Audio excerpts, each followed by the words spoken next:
move into the town hall, or sort of as we move into the town hall, I just want to say a few quick words about this congregational year that we are starting and about reopening.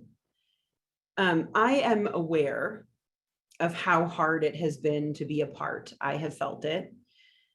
Just as I am aware that for some of you, Zoom services have been a blessing that have allowed you to participate in ways you couldn't have before now. And some of you we are seeing here for the town hall that we never see in services because it doesn't work for you. Ever since we closed our doors in early March 2020 in an effort to keep us all as safe as possible, you have shown up in various ways, whether it's here on Sunday mornings or at the congregation buildings to do work when it was safe, or in leadership positions. You have shown up, you've offered your presence, found ways to do the fundamental and necessary work of community, celebrating together each Sunday, caring for one another through the week, taking care of the business that keeps our institution alive and healthy. I know that the uncertainty of this moment is hard. Jeannie and I have said to one another at least 10 times over the last couple of weeks how this fall is so different even than last fall, because last fall, at least we knew we're closed for the foreseeable future. And now, we're living and working and hurting and hoping through daily changes and an unclear path forward. But there is one thing that remains clear, and that is that this is a congregation that knows how to stay together, to weather the storm, to deepen through adversity. And I just want you to remember that while we talk today. And to remember what we've already said today, that being present to one another with openness and honesty and grace matters. I know that you know this because it's part of what our covenant declares too. You may remember that last June, we affirmed a new covenant, and I'm going to read it to you to open the meeting, and then I'm going to turn it over to our board president, Dawn. Our covenant, as affirmed at our annual meeting on June 13th of this 2021, reads, led by our shared Unitarian Universalist values, committed to the search for truth, meaning, and justice, and determined to create a community of trust, warmth, and joy, together with love we covenant to support this congregation with our presence, gifts, and service, and to care for each other and the long-term well-being of our community. To listen deeply to one another in a spirit of openness, acceptance, and trust. To speak and act with forethought, honesty, and compassion, considering not only the intent, but also the impact of our words and behaviors. To speak directly whenever safe to those with whom we have disagreements, and to encourage others to do the same, seeking assistance from leadership as needed. To include all people with gratitude for the differences among us, celebrating the richness of varied perspectives. To attend intentionally to dynamics of oppression and prejudice in our interactions with each other and in our congregational system. To participate in congregational votes and decisions, engaging in thoughtful dissent and respecting our democratic processes. To ask for and extend forgiveness to each other if we break these promises. This covenant is a living document to which we can refer in our interactions with each other, reminding ourselves of our shared promises. It invites ongoing learning and courageous acts of love and reconciliation. With those wise words in hand, Dawn, take it away, and I will work on making co-hosts of all the board members. Dawn, I'm going to start with you.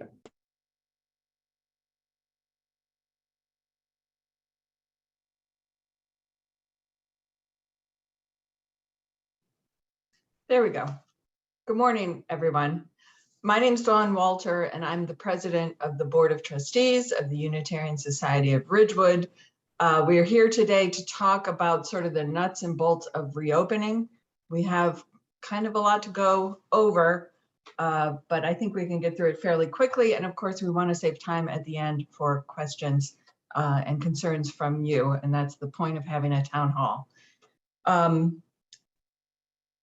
There was a question that was submitted for the service that got sent to me, so I was very honored, and that is, do we still need help with reopening?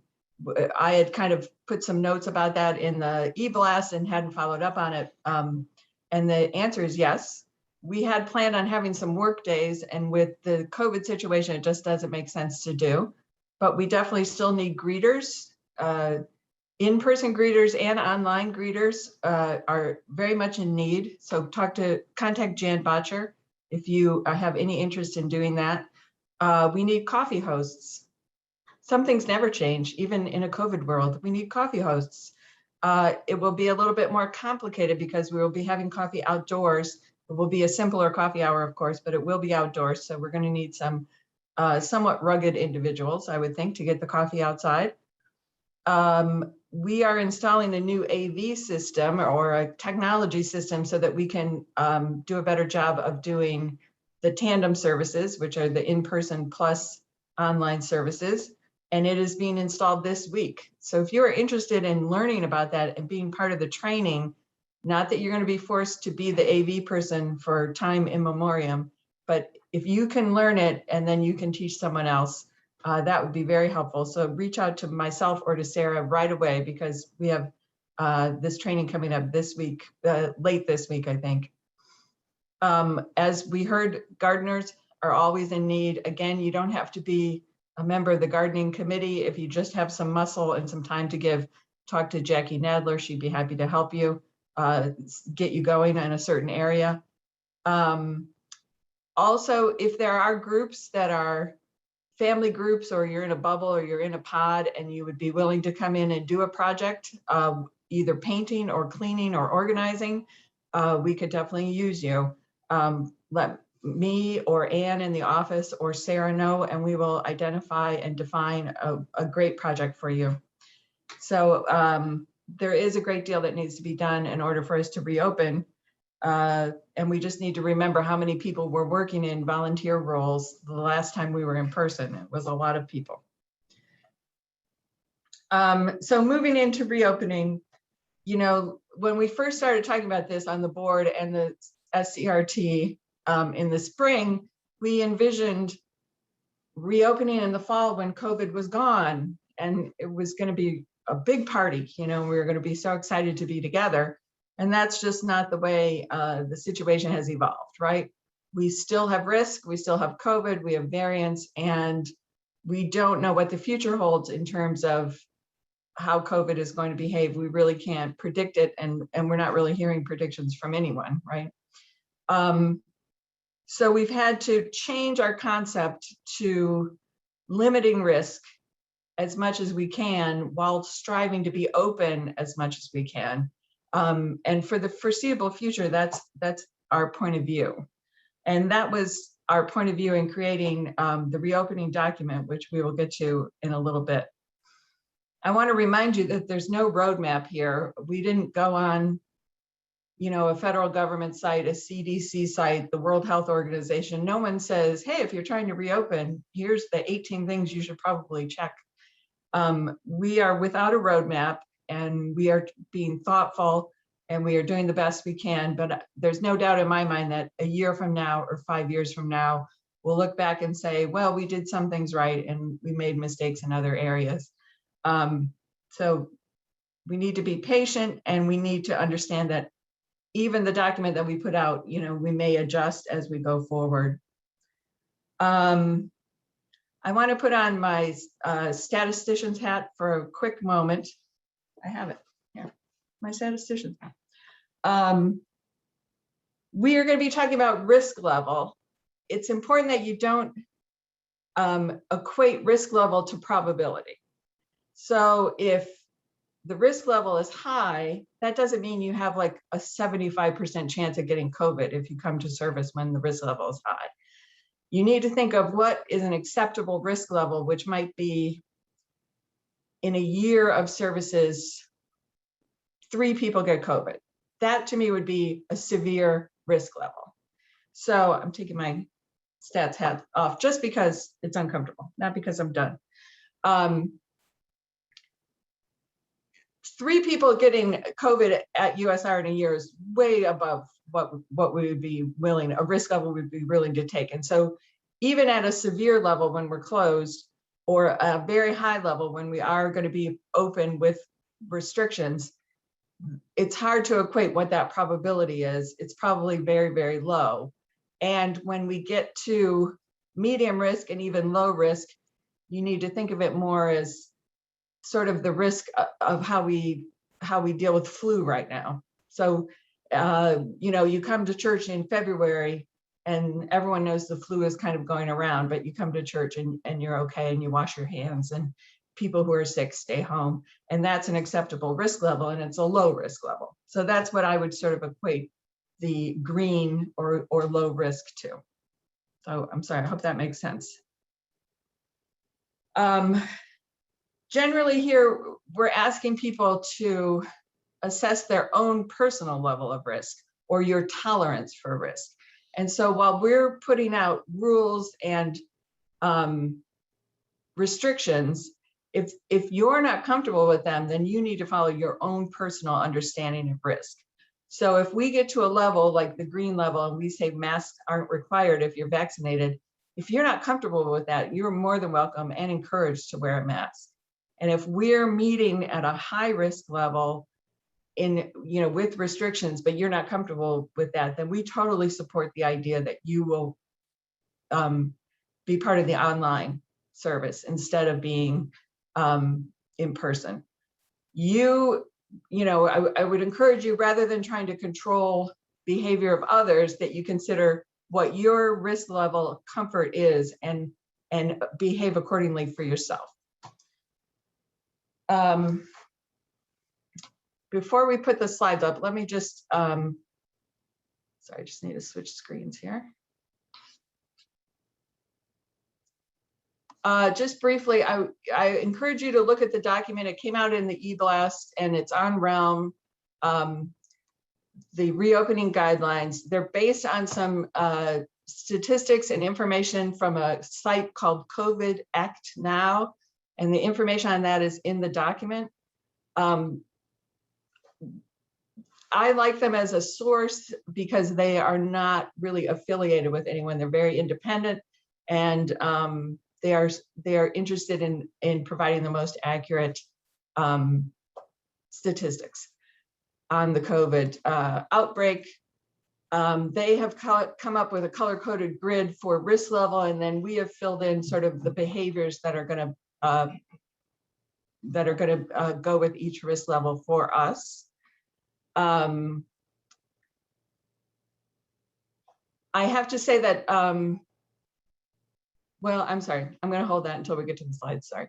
Just a note about the children and RE, in case it isn't clear as we go forward, there has been a decision made to keep the children, the RE population separate from the adult population. That's not the way we like to do things, and we like to have kids with us Sunday mornings, and we like to understand that all ages are members of our congregation. But due to COVID, Jeannie, along with Sarah, are instituting measures to separate these populations going forward. So you'll see details of that. But there is a full program planned for the kids in RE, and parents of children as well as the full congregation will be hearing more details about that as we move towards reopening. And finally, so our reopening is planned for September 12th, and all of these procedures and rules that we're about to present really begin September 12th. Also, I will tell you that as of, I didn't check today, but as of last night, the current risk level for Bergen County is high or orange. We are using Bergen County. I know that not everyone comes from Bergen County, but for simplicity's sake, and because our building is located in Bergen County, we're going to be using the Bergen County statistics. Okay, before we go to the slides, does anyone think I've left anything out or I've been unclear? You can feel free to pipe up,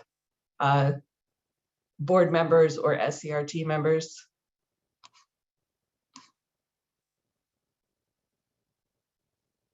Okay, and let me get back here. So Olis, can you put up the slides, or Sarah?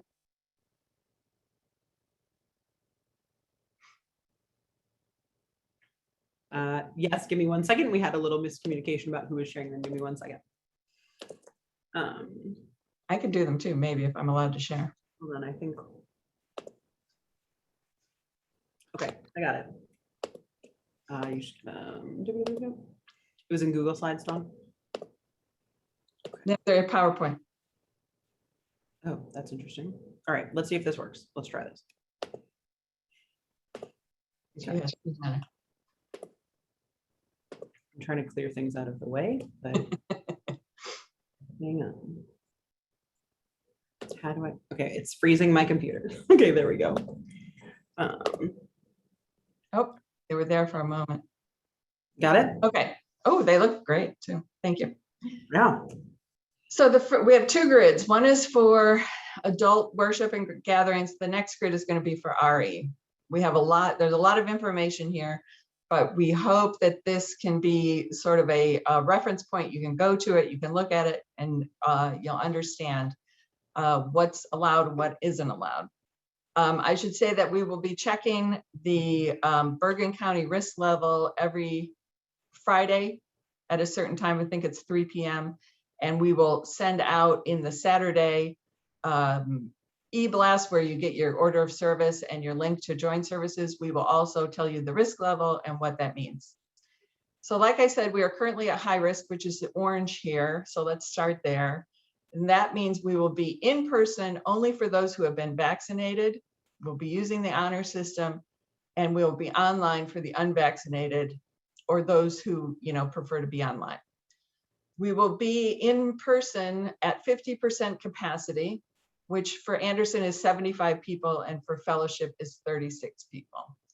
As we go forward this fall, we will be opening fellowship for people to watch the Zoom version of the service. So you'll be watching on a television screen the Zoom service that's taking place next door for people who want to be together in community. We will not be allowing singing. We will not be allowing eating or drinking indoors. Masks are mandatory for all, and we will be asking that you wear your masks all the time and that you wear it correctly. We will provide hand sanitizer and encourage you to use it as you enter, as you leave. And the office will be closed to everyone except necessary staff. As you might imagine, if we go up to high risk, it gets more stringent, and we will have online worship only, which will be similar to what we've been doing. For medium risk, we will be in person again for those who have been vaccinated, and online for the unvaccinated.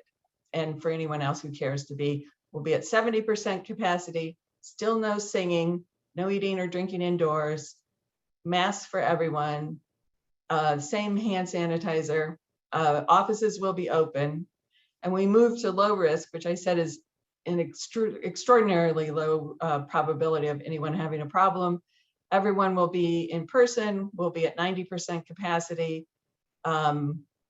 We reserve the right to sort of determine as we get there if singing is really going to be safe and if masks are needed.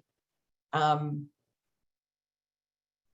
think that's kind of the gist of it. I'm sorry if I'm going through this too quickly. Hopefully you've had a chance to look at the document previously. Let's go forward. Thank you. So for the children in religious education, it's very similar. We tried to make, if we instituted a safety measure for the adults, we certainly want to institute at least that much for the children. And here we will ask again for the orange, will require that children over the age that 12 and older be vaccinated in order to attend in-person activities.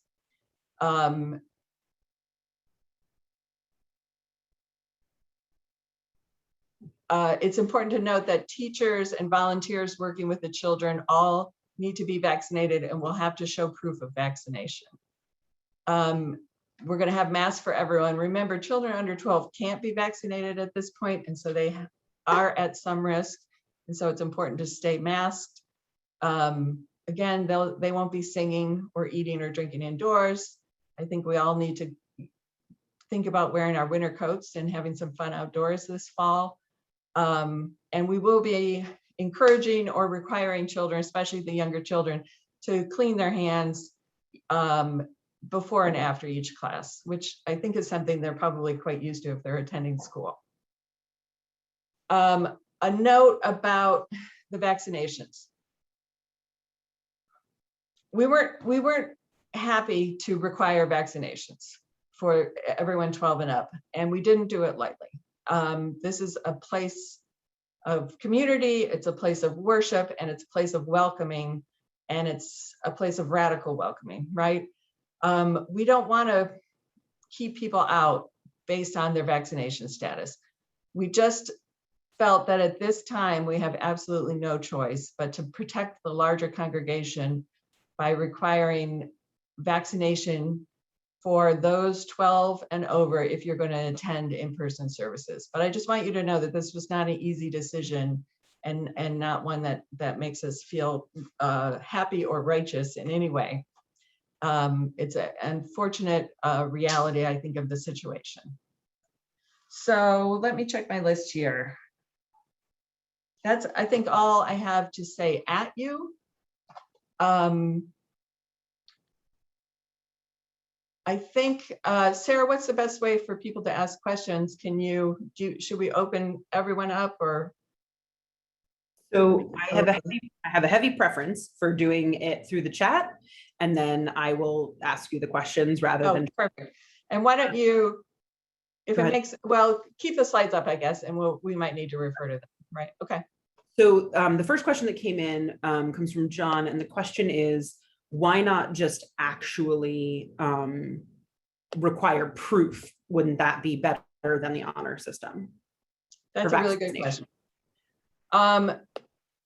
Here's the problem with requiring proof. We need someone who knows how to check the proof, and we don't really have that.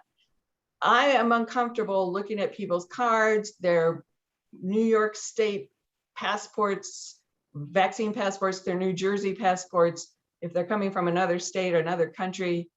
I can't tell if something's been faked. It requires a certain skill level. Also, whoever checks those passports in person or online, it's a tremendous amount of work. And if you're doing it in person, it's a lot of FaceTime during a pandemic that no one really wants to do.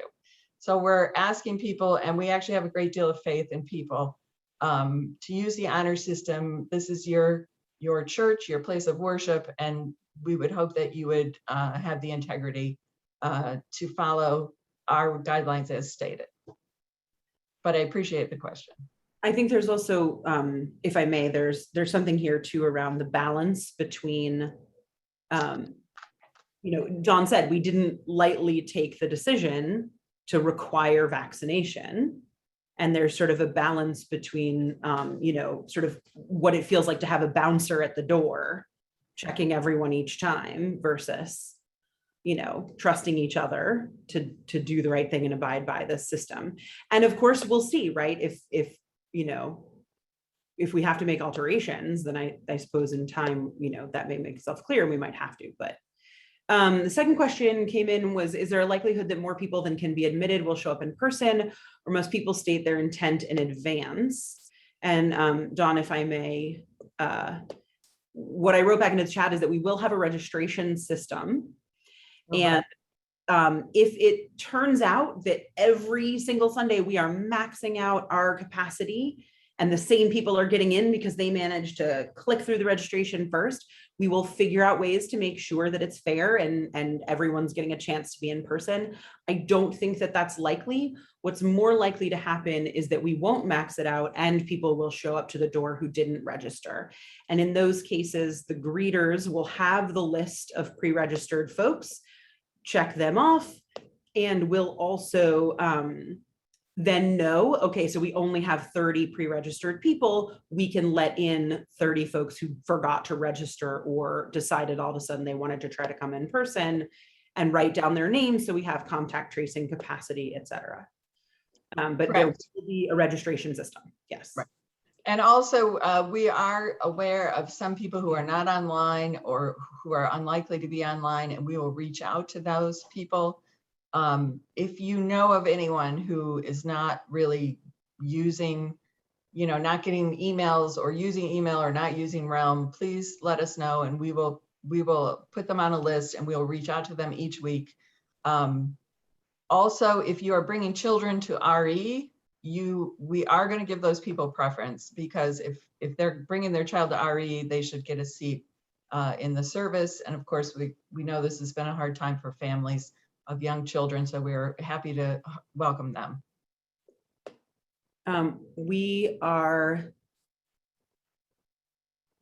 Yes, so a question came in about a checklist. Yeah, the checklist, yes, has a little bit of the bouncer feeling too, I suppose, but having the ability to know who is in the space for contact tracing does matter. So there's, all of this, y'all, is just a balance, right? It's a balance between trying to find the protective measures that we can take and trying to be, sort of be our community. But there are a couple of other comments here, Dawn, about, the ease of taking proof of vaccination. And, so it's just, let's put that on our radar of like, I'm going to stop share for a second because I want to see if I can do a thing. Other questions though, into the chat? There's nothing else there right now. Let me just make it clear too, like contact tracing is something that we can do online through Realm. The idea of taking attendance at service is very common in other Christian and other types of services. So it is a very simple thing to do on Realm because most of their clients want to know who shows up every Sunday. Something that we can do, someone can look at everyone who's there and enter it in Realm, and it doesn't have to be something that you even participate in. What I was going to try to do, and I'm not sure why I can't. So there continue to be comments coming in about vaccinations and the ability to do them. What I was going to try to do is create a poll real quick, but I'm not seeing exactly how to do it. So,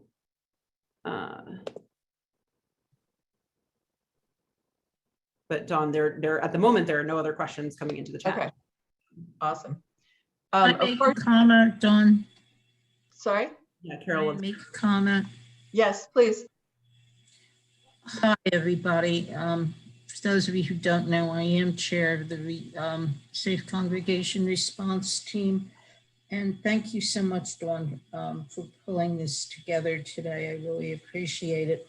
I guess I want to make a comment about the requiring vaccination and proof. I've been of the thought that it would be better to do that. And after listening to lots of people, I am very hopeful that our congregation will be able to go forward using the honor system. If at some point this does not appear to be working, we will revisit the conversation. The Safe Congregation Response Team will again make a recommendation to the board. But at this point, I'm as comfortable as I'm going to be about the way it's going forward, although I appreciate all that you have said online. I suspected this was going to be an issue, and I just want to make clear that we do understand, and we've given huge amounts of thought to it, as Dawn has stated. Sorry, go ahead. Thank you, Carol. Sorry, I was reading at the same time, but thank you for your comment. Can Jeannie speak to how the kids are going to be kept separate from adults? Sorry, Jeannie, to put you on the spot. Of course. I just want to begin by saying, Reverend Sarah and I always look at change and programming through the eyes of pastoral issues. And this period that Sarah referred to as very unusual has us putting safety first, which made me circle around and realize that safety first for our children who are unvaccinated is actually a pastoral issue. So I just want to say that And also to say that there will be details coming out to RE families around what RE will look like. But very briefly, let me share, there will be RE classes in person that will be downstairs during services. And that will be 3 times a month. And on the second, and on a certain Sunday every month, there will be a family service, a separate family service where we will celebrate and grow deeper in community. These details will be coming to you within the week. And finally, there are 3 or 4 activities between now and the new year that will be done, weather permitting, outside. That will be a lot of fun, and again, a lot of ways to deepen community. So we are, I think that's it. Yeah. Yes. And I would just say, if parents are concerned, you have my email, or if you have questions, each family I will be contacting and asking you to fill out a registration form.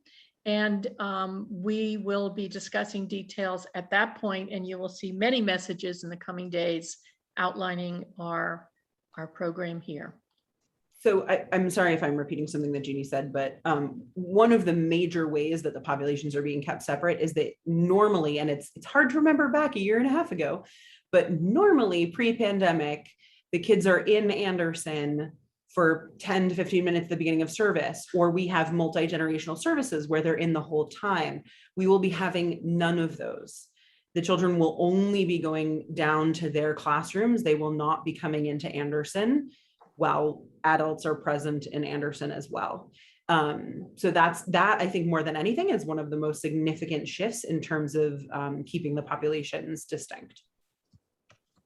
And I'd like to say too that I think we've all grown tired of the word pivot, but none of this is completely figured out yet because we've had to pivot, and especially the staff, Sarah and Jeannie, Ron, everyone on the staff, Ann Peretti, probably most of all, have understood that these things have to be changed last minute, and they may need to be changed again and again and again. So we are putting these things in place, and you will be getting the details just as soon as everything is worked out. For folks who are on the phone, there was a question about RE volunteers being vaccinated. Yes, any adult who's going to be interacting in person with the children must be vaccinated. And they must show proof of vaccination, as well as everyone on staff must be vaccinated and show proof. And as far as the fire pit, I will say, my husband is dying to get a new fire pit and would love to donate our old one. So I think that the fire pit idea has a lot of legs. And I think someone said they would donate firewood too, right? But I have to find out who that was. I think it was Jeff Somerville. I do think that that just, sort of puts in my mind on the idea that staff and leadership are open to the notion of, within the guidelines we've established, folks setting things up. So if you want to host a Friday fire pit on the first Friday of the month, that's just a social thing for 10 or fewer people, whatever, according to the guidelines, right? Approach leadership and let's figure it out, right? In other words, these guidelines hopefully also help all of you think about, within these parameters, what can I safely offer or do or encourage, for all of us. Does that make sense? Yes. Another thing, I think we need to, and I need to work with the correct circle people for this, but it's been a year and a half. If there were people who were coming to services a year and a half ago who are no longer able to drive or are comfortable getting themselves to service, we need to know about that. We want to get these people to service if they want to come, and we want to make sure as a community, but especially as leadership, we want to make sure that we're giving people the support that they need. A lot of time has gone by and a lot of things have happened. So please keep your eyes open, and please just keep us informed of anything that's going on. We want to know. Okay, so there's a question, will there be a water communion service to bring water from our vacations? Okay, so September 12th is when we are scheduled to have in-gathering, which traditionally features water communion, water ceremony, whatever you're used to calling it. Historically at USR, the way that we've done that is folks have brought water from their homes, places they've been, wherever they wanted to bring, significant places in their lives, whatever that means to them. And we have used that time to talk about what are the gifts that you bring to community, or what hopes do you bring for the year. We haven't in years used it to talk about like, where did I go, right? So just to sort of put that piece out there. I genuinely don't know what I am going to feel comfortable leading us all through on the 12th. I have gone through in my mind, can we bring water and pour it for the people who are in person? Can we not do that? But we can have symbolic, 3 or 4 pitchers, and symbolically I'll pour them for you. So I don't have a great answer, because I'm still trying to figure out what's going to feel safe, but ritualistically evocative. So the 12th will be in gathering and will feature some form of our normal beloved ritual, but I can't promise exactly what it's going to look like right now.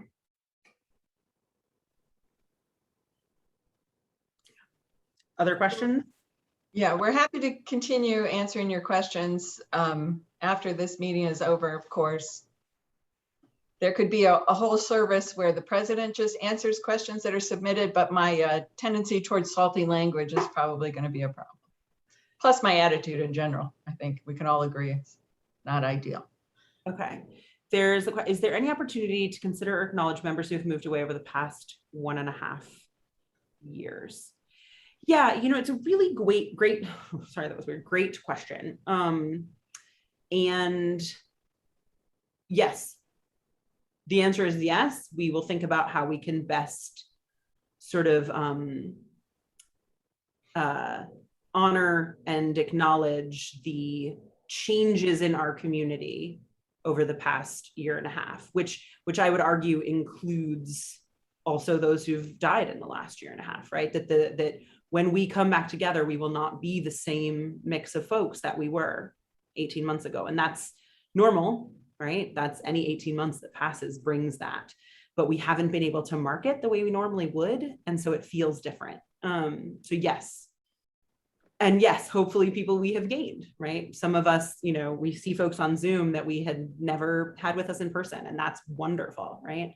So yes, both. We will find ways to acknowledge the change in community over the last 1.5 years. And the COVID babies. And the COVID babies that are coming up too, right?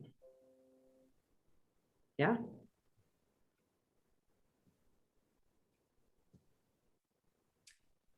Nothing else is in the chat. Okay, you want to wrap it up, Sarah? Yes. And then the conversation will continue, of course, but yes, we'll wrap it up for today.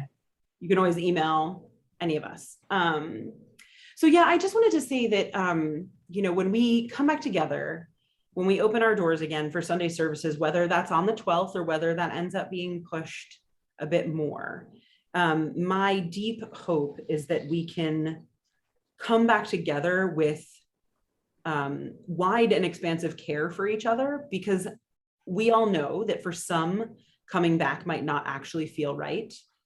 Others may be ready to come back, but are not going to want to hug or be close or talk nearby, right? So there's no right answer to the way that you will continue your participation in our community, right? It's just what feels right and comfortable and safe for you.